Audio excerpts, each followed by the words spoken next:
नमस्कार, एक बार फिर से हम मराठों के साथ आपके साथ जुड़ रहे हैं, मराठों को लेकर के। तो अभी लगभग 20 से ज़्यादा वीडियो में हमने बात की है सिर्फ मराठों के बारे में। एक एक राजा को हम धीरे धीरे करके पढ़ते चले आए हैं और मराठा साम्राज्य, मराठा राजाओं को हमने समाप्त किया। और अभी जिनको हम पढ़ रहे थे वो है पेशवा, ठीक है। और पेशवाओं में हमने प्रारंभ किया था पेशवाओं को पढ़ना, यानी छठवें पेशवा से, यानी कि बालाजी विश्वनाथ से हमने पेशवाओं को पढ़ना प्रारंभ किया था। बालाजी विश्वनाथ यानी छत्रपति शाहू जी महाराज का कार्यकाल, उनके समय में 1713 में एक व्यक्ति पेशवा बनाए जाते हैं जिनका नाम है बालाजी विश्वनाथ, ठीक। तो बालाजी विश्वनाथ के समय से हमने पेशवाओं को पढ़ा और धीरे धीरे हम पढ़ते आए। और आज हम जिस पेशवा को पढ़ने जा रहे हैं और अभी हमने कल की डेट में जिस पेशवा को ख़त्म किया वो थे माधवराव प्रथम, ठीक है।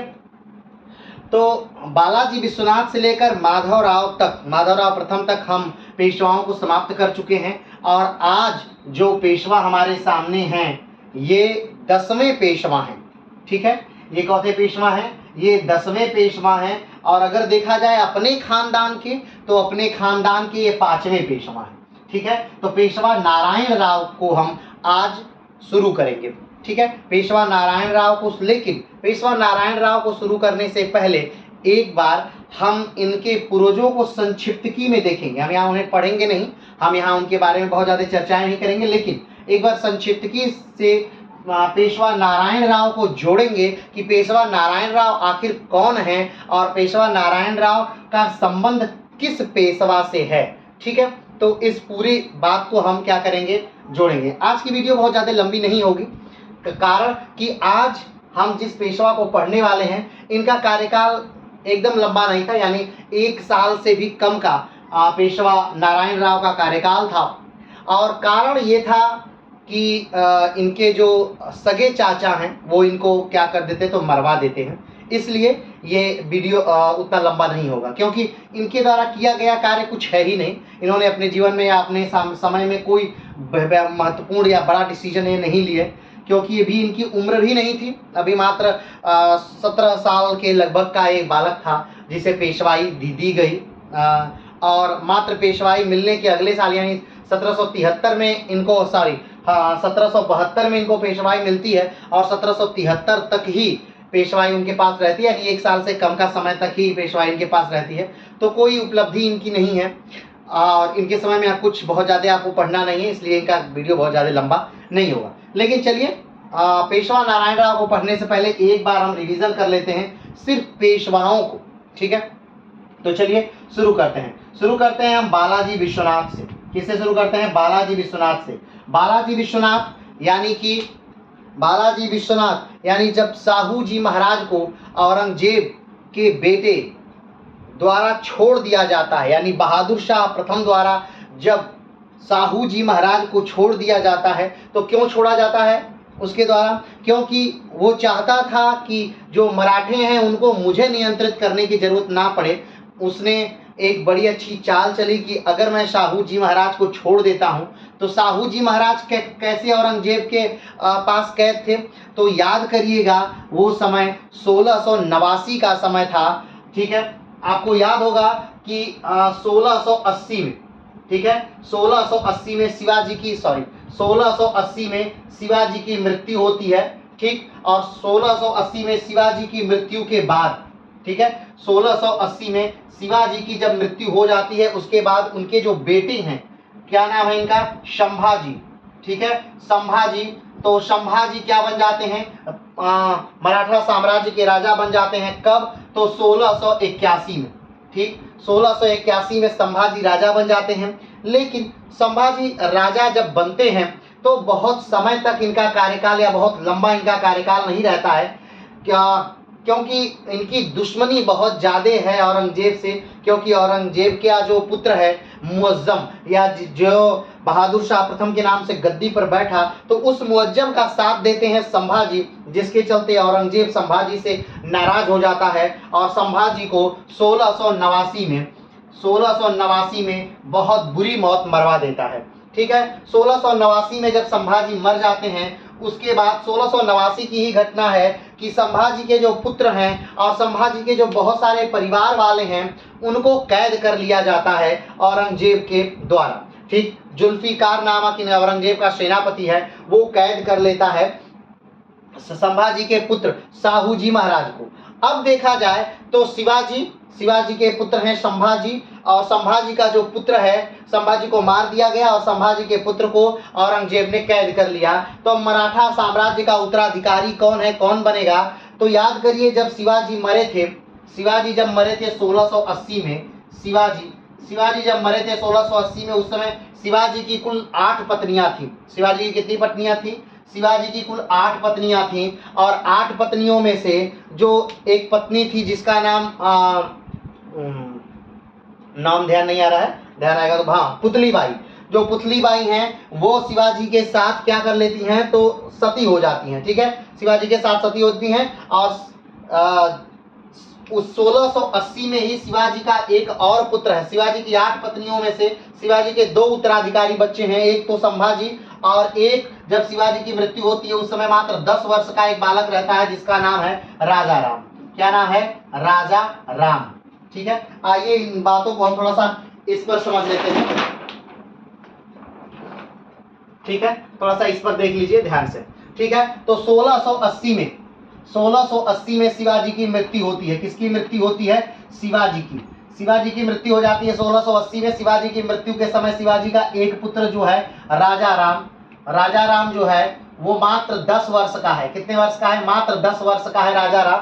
इसलिए दूसरे पुत्र जिनका नाम है संभाजी, जिनका नाम क्या है? संभाजी, इनको क्या मिल जाता है? इनको गद्दी मिल जाती है और ये राजा बन जाते हैं। कब बन जाते हैं राजा? 1681 में। कब बन जाते हैं? 1681 में। लेकिन हमने कहा कि संभाजी जो हैं वो औरंगजेब के पुत्र मुअज्जम को बड़ा आश्रय देते हैं, इसलिए औरंगजेब संभाजी से नाराज हो जाता है और 1689 में संभाजी को मरवा देता है।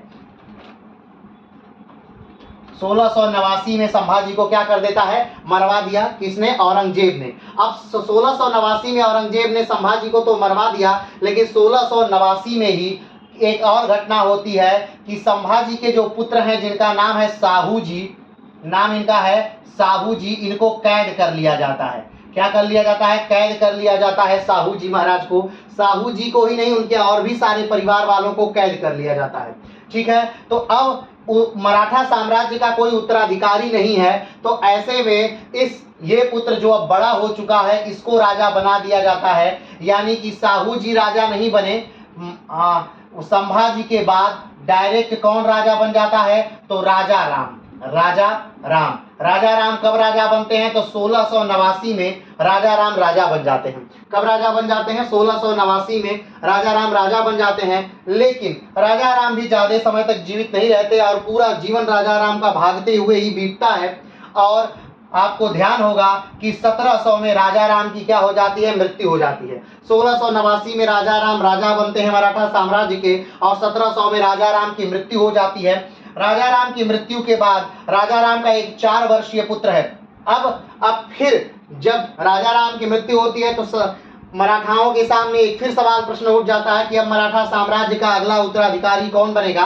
तब राजा राम का ही एक पुत्र जो है जिसका नाम है शिवाजी द्वितीय। क्या नाम है? तो शिवाजी द्वितीय नाम है इसका, जो मात्र 4 वर्ष का है, वो गद्दी पर बैठा दिया जाता है। और अगर अब 4 वर्ष का छोटा बालक गद्दी पर बैठाया जाएगा तो उसकी कोई संरक्षिका भी बनाई जाएगी। क्या किया जाएगा? संरक्षिका भी बनाई जाएगी। तो इसकी एक संरक्षिका बना दी जाती है शिवाजी द्वितीय की, एक संरक्षिका बना दी जो शिवाजी द्वितीय की ही माता हैं, जिनका नाम है ताराबाई इनका नाम है। और ताराबाई कौन है? तो राजा राम की विधवा है। राजा राम की कौन है? विधवा है। ठीक है, ताराबाई का पुत्र जो है शिवाजी द्वितीय और राजा बन जाता है, और 1700 से लेकर के 1707 तक शिवाजी द्वितीय शासन करता है। अब 1707 में क्या ऐसा होता है कि शिवाजी द्वितीय को हटा दिया जाता है? तो ध्यान रखिएगा, 1707 में औरंगजेब मर जाता है।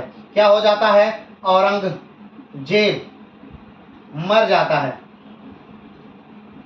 ठीक है। 1760 में औरंगजेब मर जाता है और औरंगजेब की मृत्यु के बाद उसका जो पुत्र है, औरंगजेब का पुत्र, वो गद्दी पर बैठता है, जिसका नाम है बहादुर शाह प्रथम, या जिसका असली नाम था मुअज्जम। वो बहादुर शाह प्रथम के नाम से गद्दी पर बैठता है और वो सोचता है कि मराठों को मुझे कंट्रोल न करना पड़े, इसलिए एक मराठा साम्राज्य का जो उत्तराधिकारी है जिसका नाम है साहू जी महाराज, अगर मैं इसे छोड़ दूंगा तो ये जा करके अपना मराठाओं से हिस्सा मांगेगा, राज्य मांगेगा, और कहीं न कहीं मराठाओं के साथ गृह युद्ध की स्थिति उत्पन्न होगी और मराठा अपने ही गृह युद्ध में फंस जाएंगे और मुझे उन पर ध्यान देने की जरूरत नहीं पड़ेगी। सेम वैसा होता भी है। जब यहाँ से छूट करके साहू जी महाराज जाते हैं तब 1707 में क्या होता है, तो खेड़ा का युद्ध होता है। क्या होता है? खेड़ा का युद्ध होता है। ठीक है, खेड़ा का युद्ध हुआ और 1708 में गद्दी पर बैठ जाते हैं कौन, तो साहू जी महाराज। कौन गद्दी पर बैठ गया? साहू जी महाराज। ठीक है, अब ध्यान दीजिएगा, ये जो साहू जी महाराज 1708 में गद्दी पर बैठे हैं तो ये किसकी सहायता से बैठे हैं, तो इनके लिए बड़ी सहायता की है किसने? बालाजी विश्वनाथ ने। साहू जी महाराज के लिए किसने बहुत सहायता की है? तो बालाजी विश्वनाथ ने साहू जी के इस कार्य के लिए बड़ी सहायता की है। तो अब क्या होता है कि साहू जी महाराज बालाजी विश्वनाथ को अपनी, यानी ध्यान रखिएगा, ये जो पेशवा है, जब शिवाजी का राज्याभिषेक होता है 1674 में जब शिवाजी का राज्याभिषेक होता है तो अपने साम्राज्य को सुचारू रूप से चलाने के लिए शिवाजी ने अष्टप्रधान का निर्माण किया था। इस अष्टप्रधान में कुल 8 पद होते हैं और 8 पदों में जो सबसे ऊंचा पद है वो है पेशवा का। कौन सा पद है? पेशवा का। कमेंट बॉक्स में बताइएगा कि 8 पद वो कौन कौन से हैं और उनका कार्य क्या है। तो 8 पद जो है उनका सबसे ऊंचा पद क्या है? पेशवा का जो पद है, उस पद की शक्ति शिवाजी के मरने के बाद समाप्त कर दी गई थी। संभाजी ने भी उस सारे अष्टप्रधानों को से कोई कार्य नहीं लिया, राजा राम ने भी अष्टप्रधानों से कोई कार्य नहीं लिया, ताराबाई ने भी अष्टप्रधानों से कोई कार्य नहीं लिया। लेकिन जब साहू जी महाराज गद्दी पर बैठते हैं तब ये अष्टप्रधानों से कार्य लेते हैं। ठीक है, यानी अष्टप्रधान का निर्माण शिवाजी ने कराया था अपनी शासन व्यवस्था को सुचारू रूप से चलाने के लिए। कब कराया था? 1674 में कराया था। और लेकिन वो क्रम चलता आया था। तो ध्यान दीजिएगा, सब समय है किसका? साहू जी महाराज का। किसका समय है? साहू जी महाराज का। ठीक है, साहू जी महाराज कब गद्दी पर बैठते हैं? तो 1708 में साहू जी महाराज गद्दी पर बैठते हैं और साहू जी महाराज गद्दी पर बैठते ही साहू जी महाराज को गद्दी पर बैठाने में जो बहुत ज्यादा बड़ी भूमिका निभाते हैं उनको 1713 में क्या बना देते हैं? तो पेशवा बना देते हैं। क्या बना देते हैं? पेशवा। नाम क्या है? बालाजी विश्वनाथ। बालाजी विश्वनाथ इनका नाम है। विश्वनाथ। ठीक है, बालाजी विश्वनाथ इनका नाम है। बालाजी विश्वनाथ को 1713 में पेशवा बना दिया गया है। इसके पहले इनको एक और पद का निर्माण करके बनाया जाता है जिसका नाम है सेना करते। कमेंट बॉक्स में बताइएगा सेना करते का पद कब बनाया गया और उनको कब सेना करते बनाया गया। ठीक है, तो बालाजी विश्वनाथ को 1713 में पेशवा बना दिया जाता है और बालाजी विश्वनाथ छत्रपति को यानी मराठा साम्राज्य को आगे बढ़ाने में बहुत बड़ा योगदान देते हैं। अब ध्यान दीजिएगा कि जो बालाजी विश्वनाथ हैं ये 6वें पेशवा हैं। चौथे पेशवा हैं, ये 6वें पेशवा हैं।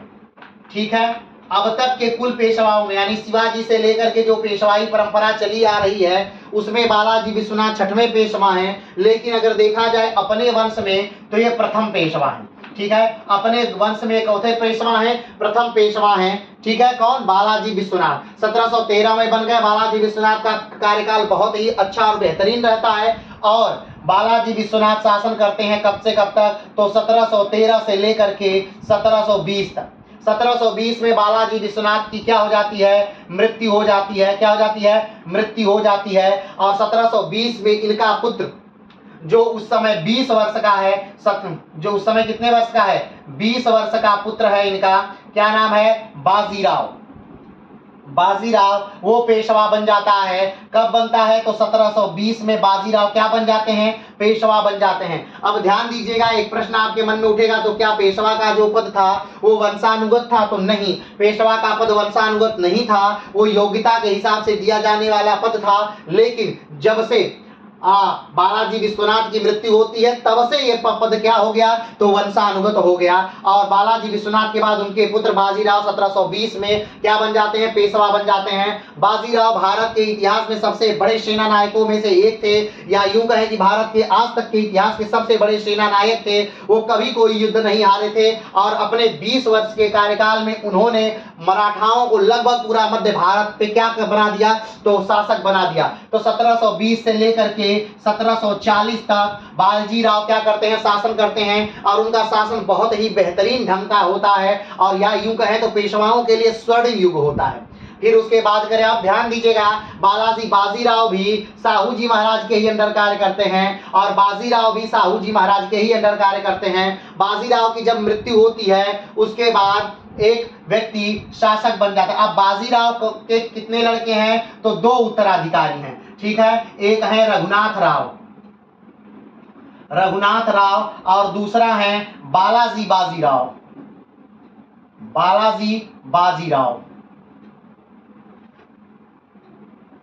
ये कौन है, तो बाजीराव के 2 बच्चे रघुनाथ राव और बालाजी बाजीराव, लेकिन बड़ा कौन है, तो बालाजी बाजीराव बड़ा है। और 1740 में बालाजी बाजीराव को क्या मिल जाती है, तो गद्दी मिल जाती है। तो 1740 में बालाजी बाजीराव क्या बन जाता है, पेशवा बन जाता है। और 1740 से लेकर के 1761 तक, 1740 से लेकर के 1761 तक बालाजी बाजीराव क्या करते हैं, शासन करते हैं। इन्हीं बालाजी बाजीराव के ही समय मराठाओं का सर्वोच्च शासन होता है, यानी वो समय है कौन सा, तो 1759 का। 1759 का ये समय है। 1759 के समय मराठाओं ने लगभग पूरा भारत, अफगानिस्तान, पाकिस्तान, नीचे तमिलनाडु और पूरब में बंगाल, गुजरात, सिंध तक अपना पूरा क्षेत्र क्या कर लिया था, फैला लिया था। जो भाग छूटे थे वो कौन सा था, अवध था, बंगाल का थोड़ा सा भाग, बांग्लादेश वाला भाग था, और हैदराबाद के निजाम वाला भाग था। बाकी लगभग पूरा भारत जो था वो बालाजी बाजीराव के अंडर में था।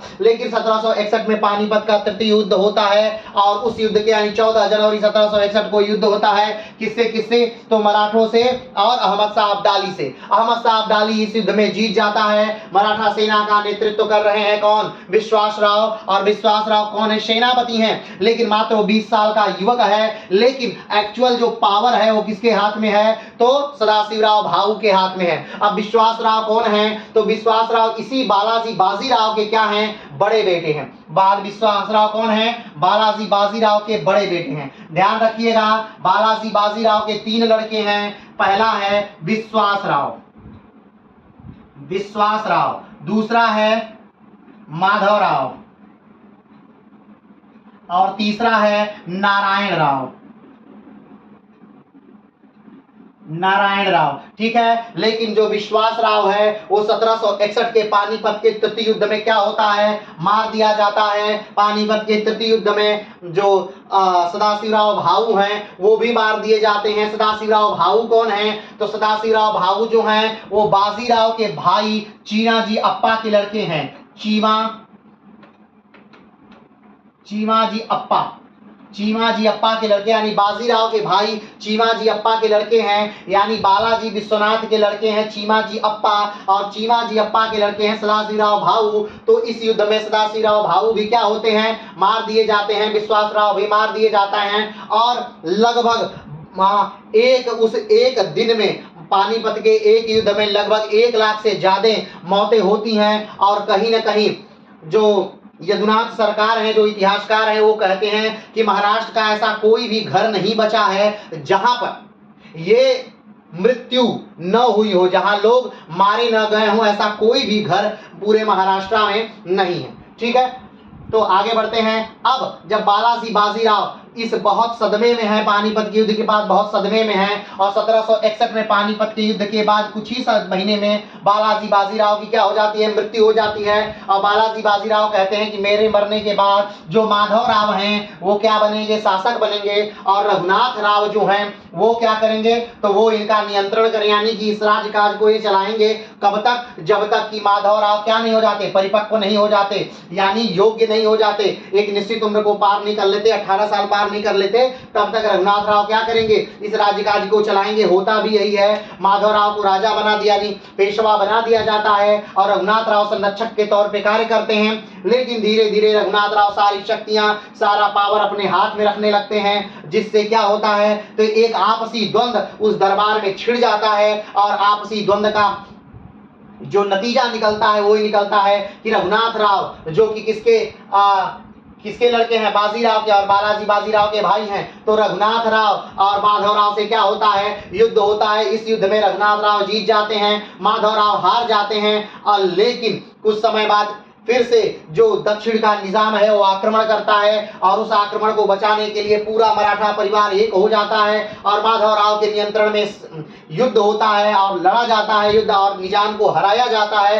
अब माधवराव पूर्ण शक्ति के साथ आ चुके हैं, कहां पर, तो अपनी गद्दी पर विराजमान हो चुके हैं। रघुनाथ राव होलकरों का साथ लेकर के विद्रोह करते हैं, लेकिन माधवराव रघुनाथ राव को क्या बना देते हैं, तो बंदी बना देते हैं और इनको नजरबंद कर देते हैं। ध्यान रखिएगा, शनिवार वाड़ा में। और अब पूरी शक्ति जो है वो माधवराव के हाथों में है। अब माधवराव 1761 से क्या बन गए हैं, पेशवा। और कब तक पेशवा रहते हैं, तो 1772 तक। कब तक, 1772 तक ये क्या रहते हैं, पेशवा। अब बात आती है 1772 तक ही क्यों रहते हैं, क्योंकि इस माधवराव तो 17 से 17 साल की उम्र में पेशवा बने थे, 16-17 साल की उम्र में पेशवा बने थे। तो 72 तक ही क्यों रहते हैं, क्योंकि 72 में इनको, 72 से पहले इनको टीबी हो जाता है, क्षय रोग हो जाता है और उस समय क्षय रोग का कोई इलाज नहीं होता है। उस रोग के चलते ही 1772 में माधवराव क्या हो जाते हैं, मर जाते हैं। लेकिन माधवराव ने एक बहुत बड़ा कार्य किया कि अपने मरने से पहले जो पूरी भूमि थी, किसकी, मराठाओं की पूरी भूमि, बुंदेलखंड, उत्तर भारत की पूरी भूमि थी, उसको पूरा जीतते हैं। जो दक्षिण भारत की अपनी खोई हुई भूमि है उसको जीतते हैं, निजाम को हराते हैं, हैदर अली को हराते हैं, उत्तर में गोरोहिल्लो को हराते हैं, और जो अंग्रेज हैं अंग्रेजों को हरा करके और बादशाह को पुनः से दिल्ली का बादशाह बना देते हैं। ठीक है, ये बहुत बड़ा कार्य करते हैं। यानी कि देखा जाए तो मराठाओं की शक्ति जो 1761 में पानीपत के तृतीय युद्ध के बाद क्षीण हो गई थी, उस पूरी शक्ति को क्या करते हैं, माधवराव अर्जित करते हैं। ठीक है, लेकिन माधवराव की मृत्यु 1772 में आप जैसा जानते हैं हो गई। अब उसके बाद फिर से रघुनाथ राव चाहा कि वो पेशवा बने, क्योंकि अब इसने सोचा कि अब तो मैं पेशवा बन ही सकता हूं। लेकिन इस बार भी रघुनाथ राव पेशवा नहीं बन पाया और इस बार भी नारायण राव को पेशवा क्या कर दिया गया, बना दिया गया। ठीक है, जब माधवराव मर रहे होते हैं तो अपने चाचा रघुनाथ राव को बुलाते हैं और उनसे वचन लेते हैं कि जो मेरा भाई है नारायण राव, ध्यान रखिएगा, बालाजी बाजीराव को हमने बताया था 3 पुत्र हैं, विश्वास राव जो 1761 में मर गए, 1761 पानीपत के तृतीय युद्ध में मर गए, माधवराव जो 1772 में मर गए। ठीक है, और नारायण राव जो 1772 में क्या बैठते हैं, गद्दी पर बैठते हैं। 1773 में क्या करते हैं, गद्दी पर, 1772 में गद्दी पर क्या करते हैं, बैठ जाते हैं। ठीक, अब 1772 में नारायण राव बैठते हैं और इनके भी संरक्षक कौन होते हैं, रघुनाथ राव होते हैं। ठीक है, कहीं ना कहीं रघुनाथ राव पूरा देख ताक कर रहे हैं, लेकिन इस बार रघुनाथ राव चुप नहीं बैठते हैं। तो आज हम जिसको पढ़ने जा रहे हैं वो यही नारायण राव। ठीक है, माधवराव तक हमने पूरी कहानी क्या कर ली है, पढ़ ली है। माधवराव तक पूरी कहानी हमने पढ़ लिया है, माधवराव तक पूरी कहानी हमने क्या कर लिया है, जान लिया है। अब हमको क्या जानना है, अब हमें जानना है आज यानी नारायण राव के बारे में कि आखिर नारायण राव कौन थे और किस प्रकार से नारायण राव ने शासन किया और 1 साल के अंदर ही किस प्रकार से नारायण राव को मार दिया गया। तो नारायण राव की ये जो पूरी हत्या हुई वो किसकी साजिश थी, ये भी देखने योग्य विषय है कि नारायण राव को आखिर मारा किसने और नारायण राव को आखिर मरवाया किसने, और अगर नारायण राव की मृत्यु होती है तो सबसे ज़्यादा नारायण राव की मृत्यु से किसको फायदा था।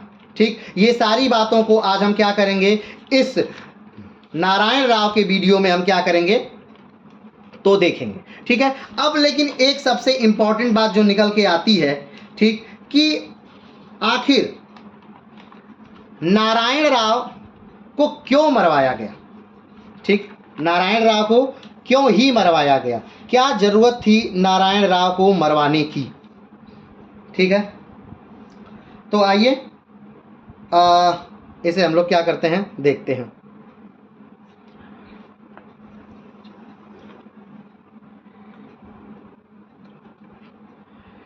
चलिए,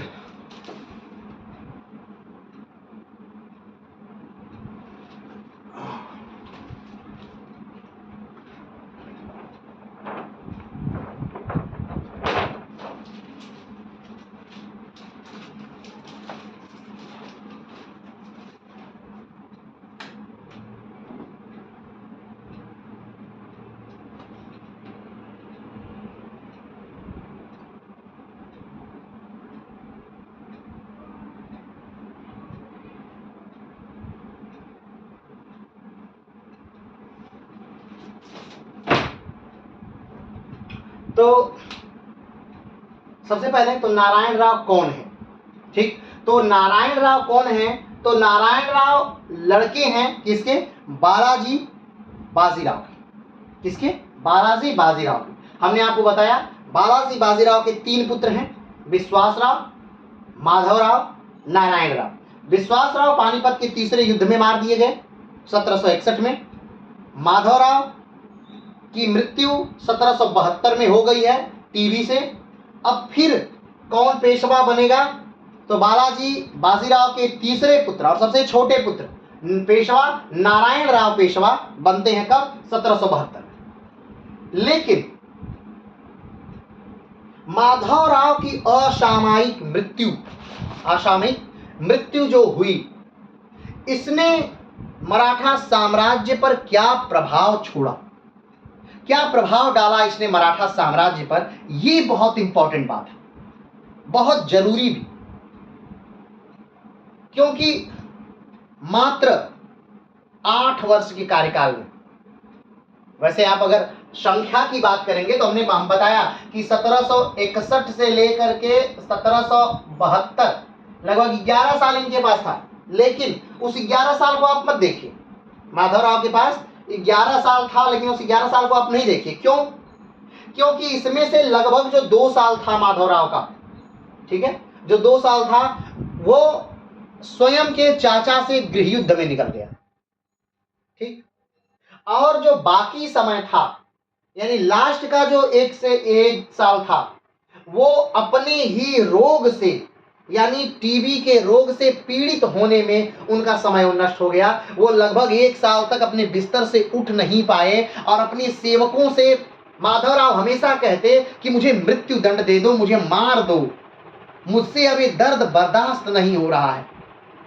आखिरी समय में तो उन्होंने अपने इष्टदेव गणेश के मंदिर में जाने के लिए कहा और वहीं पर जाकर वो रहने लगे और वहीं पर पूरा साम्राज्य का सारा कार्यक्रम मंदिर में शिफ्ट कर लिया गया। लगभग 3-4 महीने तक उस मंदिर से कार्यक्रम पूरा साम्राज्य का चला और वहीं पर माधवराव की मृत्यु हुई। तो हमने एक बात पिछले वीडियो में और बताई थी कि जो माधवराव हैं, ये अब तक के पेशवाओं में, महान पेशवाओं की कड़ी में आखिरी महान पेशवा। इनके बाद आपको कोई भी महान पेशवा नहीं दिखेगा, या यूं कहें कि कोई भी ऐसा पेशवा नहीं मिलेगा जो मराठा साम्राज्य को बढ़ा रहा हो। बस अब इसके बाद, माधवराव के बाद, मराठा साम्राज्य का पतन पतन पतन और पतन ही होना है। मैं अब किस प्रकार से पतन होना है, और माधवराव यानी नारायण राव के जो बड़े भाई हैं माधवराव, वो कैसे ज्यादा इंपॉर्टेंट है मराठों के लिए। तो इंपॉर्टेंट इस प्रकार से है कि ग्राउंड डफ नामक एक इतिहासकार हैं, ग्राउंड डफ, वो एक बात कहते हैं, इसे नोट कर लीजिएगा जो हम बात कहेंगे, क्योंकि हम लिख नहीं पाए, भूल गए, ठीक है। तो ग्राउंड डफ कहते हैं कि माधवराव की जो मृत्यु थी, माधवराव की जो मृत्यु थी, ये पानीपत के तृतीय युद्ध से भी अधिक बुरी थी, खतरनाक थी, भयावह थी, पानीपत के तृतीय युद्ध से ज्यादा। जबकि हमने आपको बताया कि पानीपत का जो तृतीय युद्ध है, उसमें एक दिन में मरने वाले लोगों की संख्या बहुत ज्यादा है, यानी जब तक सेकेंड वर्ल्ड वॉर नहीं होता तब तक की सबसे ज्यादा संख्या है पानीपत के युद्ध में मरने वालों की। 30 से 40 हजार लोग जो है वो अफगानी मारे गए, 40 से 50 हजार जो है वो मराठे मारे गए, और उसके बाद 70,000 लोग जो हैं वो दर्शनार्थी मारे गए। वो मराठे जो दर्शन के लिए आए थे दक्षिण भारत से उत्तर भारत में सेना के साथ, वो मारे गए। हमने आपको बताया था कि जब मराठों की सेना चली थी दक्षिण भारत से उत्तर भारत, तब धीरे धीरे धीरे उसमें लोग जुड़ना शुरू हुए, और 1 लाख की सेना के साथ 4 लाख लोग जुड़े थे। तो सारे लोगों को बहुत बुरी तरह मारा गया था। तो उस उतनी बुरी घटना को जानकर भी ग्राउंड अप कहते हैं कि ये जो घटना थी मराठों की, यानी माधवराव की जो मृत्यु थी, ये उस पानीपत के तृतीय युद्ध से भी बुरी थी। तो आप सोचिए कि माधवराव की मृत्यु आखिर सच में कितनी बुरी रही होगी। बुरी का अर्थ आशय उनसे नहीं है कि उनको तकलीफ पीड़ा, नहीं, उनके तकलीफ पीड़ा से नहीं है। यहाँ माधवराव की मृत्यु का अर्थ भारतीय साम्राज्य में जो असंतोष की लहर जो दौड़ पड़ी, जो खालीपन आ गया, अयोग्यता की जो बात आ गई। क्योंकि अगर 20 साल या 30 साल भी अगर ये माधवराव राज्य कर लेते, तो उसके बाद मराठे इतने पावरफुल हो जाते या इस कैटेगरी में पहुंच जाते कि अंग्रेजों की फिर हिम्मत नहीं होती कि वो आकर के मराठों से युद्ध कर लें। ध्यान रखिएगा, 1761 के में पानीपत का तृतीय युद्ध होता है, ठीक, और 1757 में अंग्रेज प्लासी का युद्ध लड़ चुके हैं और प्लासी का युद्ध जीत चुके हैं। और 61 के बाद, यानी 1761 के बाद 1764 में अंग्रेज बक्सर का युद्ध लड़ चुके हैं और जीत चुके हैं। और बक्सर का युद्ध लड़ करके उन्होंने मुगलिया बादशाह को इलाहाबाद में ही बंदी एक तरह से बना दिया है। लेकिन 1771-72 के लगभग माधवराव ने फिर से जीत लिया पूरा वो उत्तर भारत का पूरा एरिया जो मराठों ने 1761 के बाद खो दिया था, वो फिर से पूरा भाग जीत लिया और मराठाओं की खोई हुई प्रतिष्ठा फिर से प्राप्त कर ली। लेकिन माधवराव की मृत्यु पर ग्राउंड अप की बात तो आप सुन ही लिए कि माधवराव की मृत्यु जो थी वो पानीपत के तृतीय युद्ध से भी क्या थी, भयावह थी, बुरी थी। ये कहते हैं कौन? ग्राउंड अप कहते हैं। किसके मरने पर? माधवराव के मरने पर कहते हैं ग्राउंड अप। ठीक, तो अभी हम पेशवा नारायण राव को नहीं शुरू किए हैं, दूसरा करते हैं, कहते हैं सरदेसाई कहते हैं, सरदेसाई कहते हैं, सरदेसाई सरदेसाई कहते हैं कि माधवराव की मृत्यु जो थी वो पानीपत के युद्ध से ज्यादा महंगी थी। सरदेसाई जी कहते हैं, ये भी इतिहासकार हैं, भारतीय इतिहासकार हैं, ये कहते हैं कि माधवराव की मृत्यु पानीपत के युद्ध से भी महंगी थी, मराठों के लिए पानीपत के युद्ध से भी महंगी थी। मराठों का बना बनाया फिर से जो मेहनत किया गया, उस समय के 3 त्रिमूर्तियों ने जो मिलकर के भारत को बनाने में, मराठा का साम्राज्य बनाने में फिर से जो मेहनत की, वो फिर से सब धराशायी हो गया माधवराव के मरते ही। क्यों? क्योंकि माधवराव के मरते ही माधवराव के जो भाई हैं नारायण राव, जो अल्प वयस्क हैं, वो पेशवा बना दिए जाते हैं और अपने मन में अभी तक पेशवा बनने की ललक लिए हुए रघुनाथ राव अभी तक जिंदा हैं। रघुनाथ राव कौन? बालाजी बाजीराव के भाई और बाजीराव के पुत्र रघुनाथ राव अभी तक क्या है? जिंदा हैं। और रघुनाथ राव माधवराव से भी संघर्ष किए थे पेशवा बनने के लिए, और जब माधवराव मर जाते हैं तब उनका छोटा भाई जब पेशवा नारायण राव बनता है, तो इस नारायण राव के पेशवा बनने पर तो उनका खून खौलने ही लगता है। इस बार माधवराव चुप नहीं रहते हैं और उन नारायण राव को मरवाने की साजिश रखते हैं।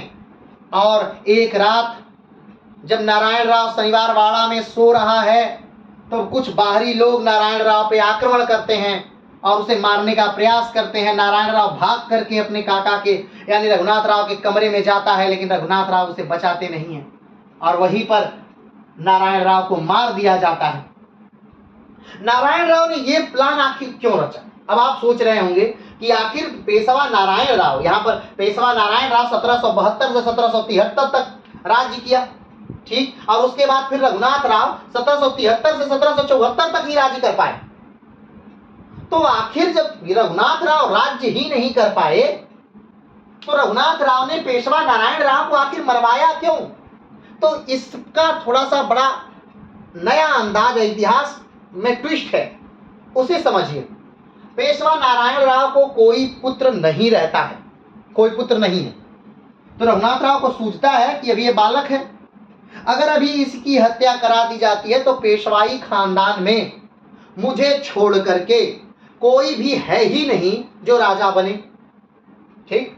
बालाजी विश्वनाथ के पुत्र हैं बाजीराव, बाजीराव के सारे पुत्र खत्म हो चुके हैं, ठीक है। बालाजी बाजीराव का अंतिम माधवराव मर चुके हैं, और नारायण राव को हम अगर मार देते हैं तो नारायण राव का अभी कोई पुत्र नहीं है, और नारायण राव का अगर कोई पुत्र, यानी इस नारायण राव का कोई पुत्र नहीं है और नारायण राव को हम मार देते हैं तो वहां पेशवा कौन बनेगा?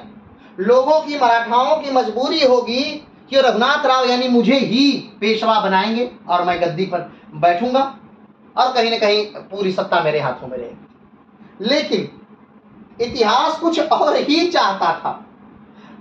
जब पेशवा नारायण राव मरे 1773 में, उस समय तक पेशवा नारायण राव को कोई भी औलाद नहीं थी।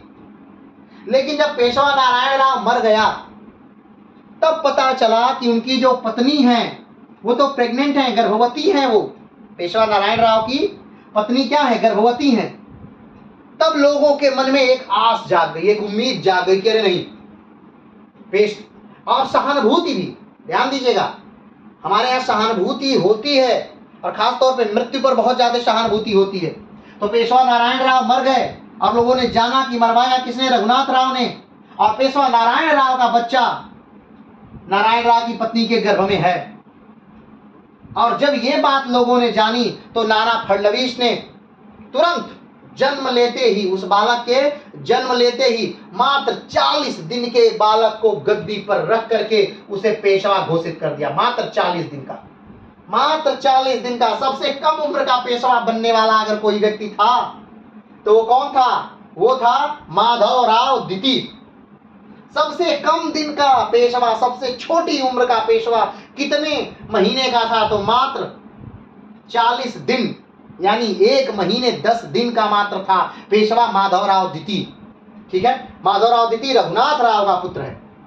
उसे गद्दी पर बैठाकर नाना फडणवीस ने पूरी शक्ति अपने पास रख ली और लगभग 20 सालों तक मराठा शासन को नाना फडणवीस सुचारू रूप से चलाते रहे, ठीक। लेकिन रघुनाथ राव चुप नहीं रहा। रघुनाथ राव इस घटना को अपने दिल पे ले लिया और रघुनाथ राव चला गया कहां? अंग्रेजों के पास।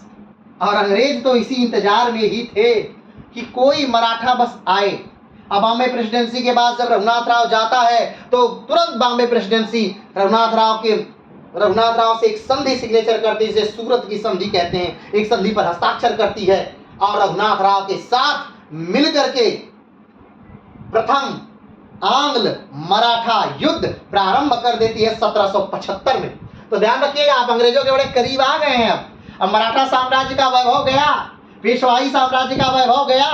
अब ध्यान दीजिए, 40 दिन के बच्चे को गद्दी पर रखकर नाना फडणवीस शासन चला रहे हैं। यानी वो पेशवा जो मराठाओं को गद्दी पर रखकर पूरा शासन व्यवस्था चलाते थे, आज उन पेशवा के 40 दिन के बच्चे को नाना फडणवीस रख करके शासन चला रहे हैं। यानी इतिहास फिर अपने आप को दोहरा रहा है। यहां पर देखिए, इतिहास फिर से अपने आप को किसी न किसी रूप में क्या कर रहा है? दोहरा रहा है। और वही हुआ, पेशवाओं की शक्ति नष्ट हो चुकी है और अंग्रेजों का पेशवाओं यानी मराठों के खेमे में हस्तक्षेप हो चुका है। नारायण राव अभी बालक है जिसे मरवा दिया जा रहा है और इसके बाद रघुनाथ राव को हटा दिया जा रहा है। वो रघुनाथ राव अंग्रेजों के पास जा रहा है और ये पूरी घटना अब हो रही है। तो ध्यान रखिएगा, प्रथम आंग्ल मराठा युद्ध 1775 में प्रारंभ हो जाता है, 1775 में सूरत की संधि से। और कौन करता है सूरत की संधि? तो रघुनाथ राव करते हैं सूरत की संधि। क्यों? क्योंकि रघुनाथ राव को यहां से भगा दिया जाता है, इनको पेशवा पद से हटा दिया जाता है नाना फडणवीस द्वारा, और 40 दिन के बच्चे माधवराव द्वितीय को गद्दी पर बैठा करके शासन किया जाता है। ठीक, तो चलिए आज हम जो पढ़ने जा रहे हैं वो कौन है? तो वो है पेशवा नारायण राव, 1772 से 1773। पेशवा नारायण राव के पिता कौन है? तो बालाजी बाजीराव पेशवा नारायण राव के पिता हैं। दादा कौन है? बाजीराव दादा हैं। परदादा कौन है? बालाजी विश्वनाथ परदादा हैं। क्लियर है? चलिए, तो पेशवा नारायण राव कब पेशवा बनते हैं? जब माधव राव की मृत्यु हो जाती है 1772 में। उस समय मात्र 16 से 17 वर्ष की इनकी उम्र है, और संरक्षक के तौर पर रघुनाथ राव को क्या बना दिया जाता है? संरक्षक बना दिया जाता है। कोई दिक्कत? चल, अब इनकी पूरी संक्षिप्त की पहले एक बार समझ लेते हैं, और उसके बाद इतिहास के घटनाक्रम को हम अच्छे से देख लेते हैं। तो पेशवा नारायण राव का जन्म कब हुआ है? 10 अगस्त 1755 को। कब हुआ है? 10 अगस्त 1755 को इनका जन्म होता है। अब ध्यान दीजिए, 55 में जन्म हो रहा है और 72 में ये पेशवा बना दिए जा रहे हैं। ठीक, अगला, माता इनकी कौन है? गोपिका बाई इनकी माता है। माता कौन है? गोपिका बाई। पिता कौन है? बालाजी बाजीराव इनके पिता हैं। कौन है? बालाजी बाजीराव। वही बालाजी बाजीराव जिनके समय में मराठा साम्राज्य अपने चरम पर था, और अटक से लेकर कटक तक की भूमि मराठा साम्राज्य के अधीन थी। वही बालाजी बाजीराव जो बाजीराव के पुत्र हैं। ठीक है, आगे बढ़ते हैं। इनसे पहले यानी पेशवा नारायण राव से पहले कौन पेशवा हैं? तो माधव राव प्रथम हैं। माधव राव से और नारायण राव से क्या रिश्ता है? तो माधव राव नारायण राव के भाई हैं। क्या हैं? भाई हैं। दोनों एक ही पिता के पुत्र हैं और एक ही माता के पुत्र हैं। आगे बढ़ते हैं। इनके बाद पेशवा कौन बना? पहले नारायण राव से पहले कौन है? माधव राव, और नारायण राव के बाद कौन पेशवा बनता है? तो रघुनाथ राव। रघुनाथ राव कौन है? रघुनाथ राव नारायण राव के चाचा हैं। ठीक है, क्या है? नारायण राव के चाचा हैं। कौन? रघुनाथ राव। रघुनाथ राव चाचा है। रघुनाथ राव किसके भाई हैं? तो बाजीराव के, बालाजी बाजीराव के ये भाई हैं रघुनाथ राव, और किसके लड़के हैं? तो बाजीराव के लड़के। ठीक है, ध्यान दीजिएगा, ये जो बाजीराव हैं इनके बेटे हैं बालाजी बाजीराव, और बाजीराव के ही लड़के हैं रघुनाथ राव। ये दोनों पुत्र हैं। ठीक है, अब बालाजी बाजीराव के पुत्र हैं माधव राव, और बालाजी बाजीराव के पुत्र हैं नारायण राव। क्लियर है? आगे बढ़ते हैं। पेशवा नारायण राव के भाई कौन हैं? तो पेशवा नारायण राव के सबसे बड़े भाई थे विश्वास राव। कौन है? विश्वास राव। तो विश्वास राव की मृत्यु कब होती है? 1761 के पानीपत के तृतीय युद्ध में विश्वास राव की मृत्यु हो जाती है, और उसके बाद ही जब कोई उत्तराधिकारी नहीं रहता है विश्वास राव के, तब माधव राव यानी कि विश्वास राव के छोटे भाई माधव राव को गद्दी पर क्या कर दिया जाता है? बिठा दिया जाता है। तो नारायण राव कुल 3 भाई हैं, विश्वास राव, माधव राव और नारायण राव, और वो तीनों औलादें किसकी हैं? तो ये तीनों यानी विश्वास राव, माधव राव और नारायण राव किसके पुत्र हैं? तो पुत्र हैं ये बालाजी बाजीराव के, यानी इनके पुत्र हैं बालाजी बाजीराव, जो कि 1740 से 1761 तक पेशवा हैं। ये माधव राव और नारायण राव, ये दोनों क्या हैं? पुत्र हैं। ठीक, आगे बढ़ते हैं। इनकी पत्नी पेशवा नारायण राव की पत्नी कौन है? गंगाबाई साठे। जब पेशवा नारायण राव को 1773 में मार दिया जाता है, तब उस समय तक इनको कोई पुत्र नहीं है, लेकिन जब इनकी मृत्यु हो जाती है नारायण राव की, तब पता चलता है कि गंगाबाई साठे जो है वो क्या है? गर्भवती हैं, और तब गंगाबाई साठे का जो पुत्र है जो मात्र 40 दिन का है, उसको पेशवा क्या कर दिया जाता है? बना दिया जाता है। आगे बढ़ते हैं। और नारायण राव का पुत्र कौन है? माधव राव द्वितीय। माधवराव द्वितीय, जो गंगाबाई साठे का पुत्र है और नारायण राव साठे का, दोनों का पुत्र है, जो मात्र 40 दिन की उम्र में, यानी सबसे कम उम्र में पेशवा बनने वाला व्यक्ति तो माधवराव द्वितीय है। कौन है? माधवराव द्वितीय, 1774 से 1795। लेकिन माधवराव द्वितीय की भी मृत्यु बहुत बुरे ढंग से हुई। किसी ने मारा नहीं, बल्कि माधवराव द्वितीय ने खुद आत्महत्या कर लिया। नाना फडणवीस उन्हें इतना काबू में रखते थे, इतना कंट्रोल करके रखते थे कि वो बेचारा कुछ कर ही नहीं पा रहा था। उसे लग रहा था कि मेरा जीवन तो निष्क्रिय है, पूरा कार्यक्रम तो ये ही करते हैं, हमें रखा ही किस लिए, हमें पेशवा सिर्फ नाम के लिए, हम पेशवा हैं ही क्यों, ये सब सोचते हुए वो शनिवार वाड़ा से कूद करके मर जाता है माधवराव द्वितीय। ठीक है, लेकिन माधवराव द्वितीय ही वो व्यक्ति, वो पेशवा है जिसके समय में प्रथम आंग्ल मराठा युद्ध होता है।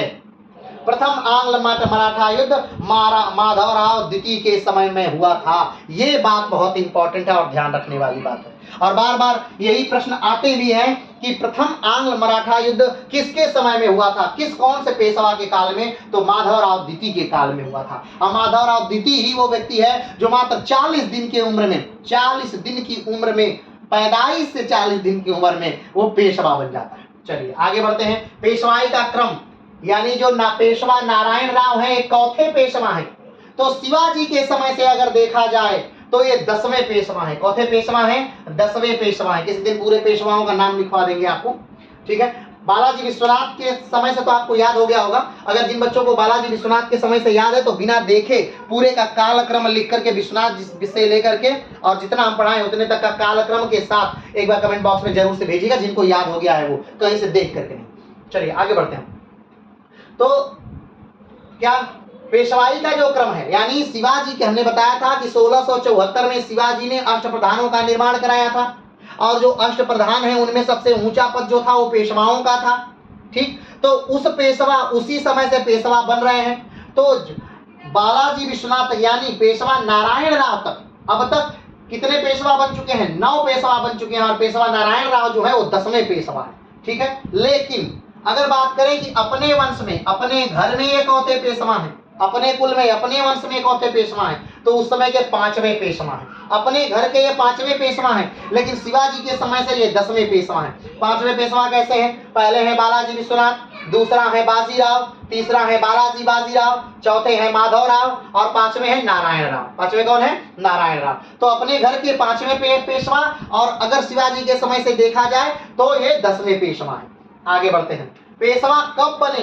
नारायण राव पेशवा कब बनते हैं? तो 1772 में पेशवा बनते हैं। कब? जब इनसे बड़े भाई माधवराव प्रथम की क्या हो जाती है? मृत्यु हो जाती है टीबी के कारण, तब इन्हें पेशवा बनाया जाता है 1772 में। ठीक है, आगे बढ़ते हैं। पेशवा कब तक रहे? अगस्त 1773 तक। कब तक रहे? नवंबर 1772 में पेशवा बन जाते हैं और अगस्त 1773 तक ये क्या रहते हैं? पेशवा रहते हैं। 1773 तक ही क्यों रहे? सिर्फ 1 साल से कम समय तक भी नारायण राव पेशवा क्यों रहे? क्योंकि नारायण राव को उनके ही चाचा रघुनाथ राव ने क्या कर दिया? तो मरवा दिया था। सैनिकों से शनिवार वाड़े में घेरवा करके मरवा दिया था। किसको? पेशवा नारायण राव को। किसने? रघुनाथ राव ने, इन्हीं के सगे चाचा ने मरवा दिया। आगे बढ़ते हैं। हत्या कब हुई इनकी? तो हत्या होती है इनकी 1773 में। पेशवा नारायण राव की हत्या कब होती है? 1773 में। मृत्यु के समय उम्र इनकी कितनी है? तो मात्र 18 वर्ष का ये बालक है। अगर पेशवाओं का पूरा, अगर आप जब वंशावली देखेंगे, उनका जन्म और मृत्यु दोनों मिलाएंगे, तो आप पाएंगे कि लगभग सारे जो पेशवा हैं 50 वर्ष से कम की उम्र में ही वो क्या हो जा रहे हैं? मर जा रहे हैं। ठीक है, चाहे वो बाजीराव हो, चाहे वो माधवराव हो, चाहे रघुनाथ राव हो, चाहे नारायण राव हो, चाहे माधवराव द्वितीय हो, सारे के सारे बच्चों की उम्र में ही मर जा रहे हैं, यानी 50 की उम्र पार नहीं कर पा रहे हैं। ठीक है, तो ये भी बहुत 18 साल की उम्र, मात्र 18 साल की उम्र में क्या हो जाता है? मर जाते हैं। ठीक है, आगे बढ़ते हैं। पेशवा बनने की उम्र क्या थी? किस वर्ष में पेशवा बने? तो लगभग 17 वर्ष की उम्र में पेशवा नारायण राव क्या बने? पेशवा बने 1772 में। 1773 1 वर्ष से भी कम उम्र में क्या हो गए? इन्हें मारवा दिया गया। आगे बढ़ते हैं। चलिए, तो ये था पेशवा नारायण राव के बारे में एक संक्षिप्त की। आज पेशवा नारायण राव को हम क्या कर देंगे? समाप्त कर देंगे, और कल पेशवा माधव राव को हम क्या करेंगे? सॉरी पेशवा रघुनाथ राव को हम पढ़ेंगे। चूंकि रघुनाथ राव में भी कुछ ज्यादा पढ़ने के लिए नहीं है, लेकिन रघुनाथ राव के बारे में भी हम एक बार क्या करेंगे, विस्तृत चर्चा करेंगे, ताकि हम रघुनाथ राव के बारे में भी जान सकें कि क्या रघुनाथ राव के बारे में जैसी बातें होती हैं कि बस अयोग्यता, क्या उनके पास बस अयोग्यता है, कहीं वो इससे वो योग्य नहीं है, क्या उनके पास उन्होंने कभी कोई लड़ाइयां नहीं लड़ी। तो आप जानेंगे कि रघुनाथ राव एक बड़े योग्य व्यक्ति हैं। उन्होंने बहुत सारी लड़ाइयां उत्तर भारत में लड़ी हैं, और सिर्फ लड़ी ही नहीं है, उन्होंने उत्तर भारत की लड़ाइयां बहुत सारी जीती हैं। अब्दाली को कई कई बार उन्होंने हराया है। आप जानते होंगे कि अब्दाली ने भारत पर कुल 8 बार आक्रमण किया था, और पानीपत का जो तृतीय युद्ध था, यह अब्दाली का 5वां आक्रमण था। ठीक है, तो इससे पहले अब्दाली को उन्होंने कई कई बार हराया है, और उन्होंने वो अटक से कटक का जो भाग है, उत्तर भारत का पूरा भाग इन्होंने जीता है, और इनको उत्तर भारत में युद्ध का बहुत बड़ा अनुभव है। वो पानीपत के तृतीय युद्ध में कुछ राजनीतिक कारण ऐसे बने हुए हैं कि ये लड़ने के लिए नहीं जाते हैं। ठीक है, जिसके वजह से सदाशिवराव भाऊ को उसमें भेजा जाता है, और सदाशिवराव भाऊ की उसमें क्या हो जाती है, वीर गति की प्राप्ति होती है। चलिए, तो अभी हम नारायण राव के बारे में पढ़ रहे हैं, तो नारायण राव के बारे में शुरू करते हैं। तो 1772 में टीवी के कारण माधव राव की मृत्यु हो जाती है, और अब फिर से रघुनाथ राव चाहते हैं कि उन्हें पेशवा बना दिया जाए, लेकिन ऐसा नहीं होता।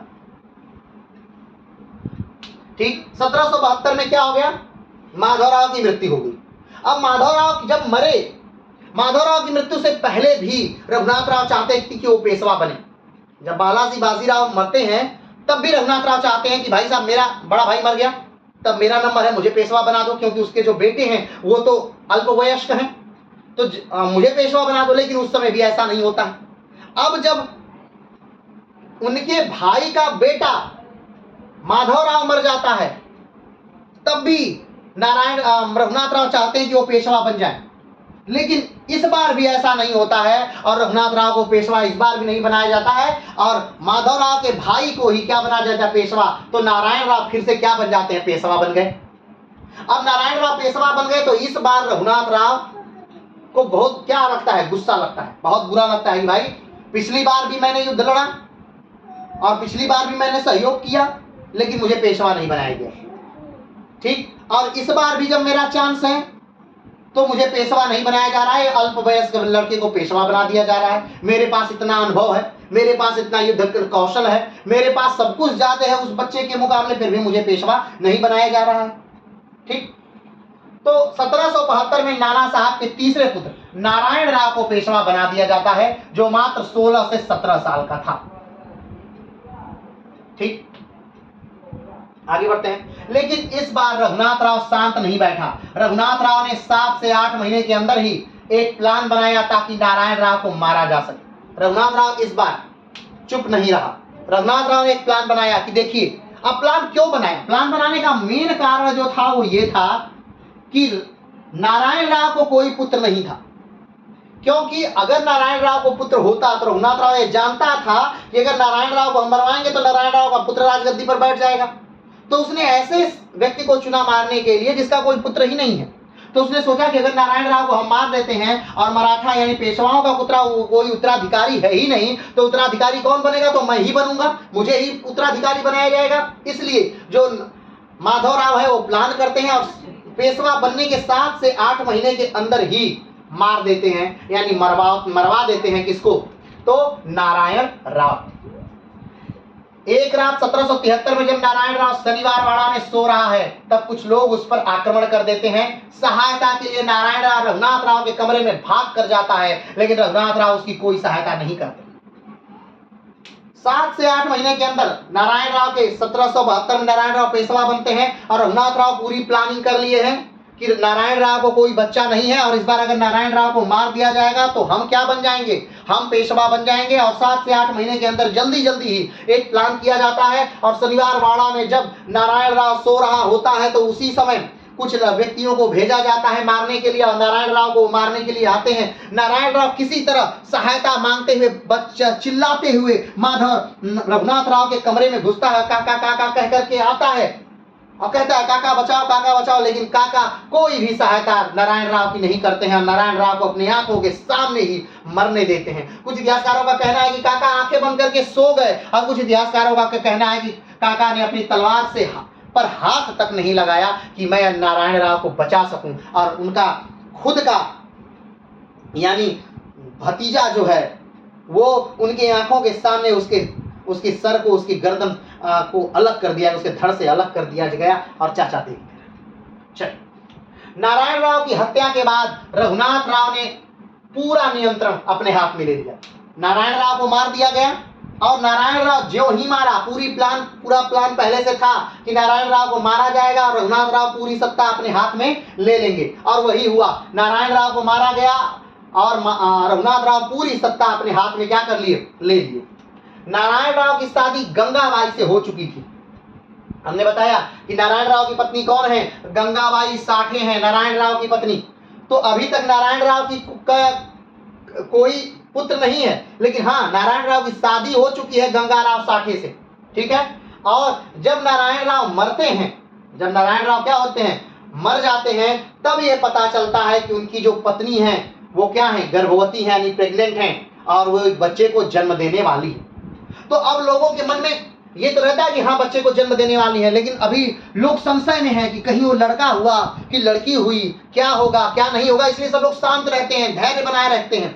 लेकिन जब एक पुत्र का जन्म होता है तब पूरे साम्राज्य में एक खुशी की लहर दौड़ जाती है। सब लोग लगभग रघुनाथ राव के विरोध में खड़े हो जाते हैं। नाना फडणवीस, हमने बताया था नाना फडणवीस कौन है, उसी त्रिमूर्ति में से एक हैं, ठीक है। जब माधव राव ने सत्ता संभाली तो उस समय नाना फडणवीस हैं। जब पानीपत का तृतीय युद्ध हुआ तो नाना फडणवीस हैं, ठीक है। तो उसी त्रिमूर्ति में से एक है, और वो तुरंत एक कार्य करते हैं कि उस 40 दिन के बच्चे को, जो नारायण राव का बच्चा है, 40 दिन का बच्चा, उसको गद्दी पर बैठाते हैं और रघुनाथ राव को हटा दिया जाता है, क्योंकि सारे लोग एक तरफ हैं और रघुनाथ राव अकेले क्या कर लेंगे, इसलिए रघुनाथ राव को पुणे छोड़ करके भागना पड़ता है।